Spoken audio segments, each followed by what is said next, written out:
London's only had one evening paper since 1980, when the Evening News was swallowed by the Standard.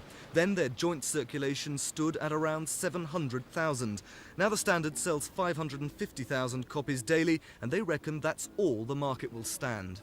There is no room for two London evening newspapers in London. If another London evening newspaper is launched, that paper and my paper, the Standard, will both go into heavy losses. Mr. Murdoch is known as being a very successful businessman. Why would he go on a venture like this if what you say is true? Well, I think that he is unable in his current position to increase his empire through acquisition. The monopolies, any fair-minded monopoly commission would restrict any further acquisitions on his part. So the only way that he can get in is to start new publications and destroy those papers who are already in existence. The Guardian, the Daily Telegraph and associated newspapers, the Daily Mail and Mail on Sunday, are all heading east for the Docklands. And Rupert Murdoch's plans for a new paper, The Post, also rely heavily on a move away from Fleet Street. He's built a £72 million printing plant in Tower Hamlets, but it's lying idle because no agreement's been reached with the powerful print unions over manning levels. So GAZETTE, who met in London today, say there's a long way to go.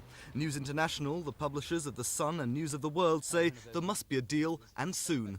What surprises me this morning that I did read in one paper, that somebody said we'd be lucky to be able to produce it by October. What I'd be looking forward to is that some of the trade union movement people would come to us and say, we've protested so much about unemployment that what we're really about is saying how fast can you get it going to employ some people in jobs. But do you think you can get union agreement? It would be sad if we can't, because these people march around the city protesting about the unemployed, and if we can't establish a newspaper brand new with the right kind of environments for people to work in, health, safety, all the rest, the perfect state, it'd be very sad if we can't get this going with the cooperation of the trade union movement.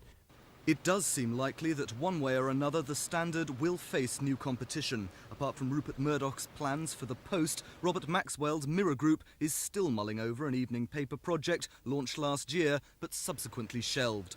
Paul LARSMON in Fleet Street for Thames News.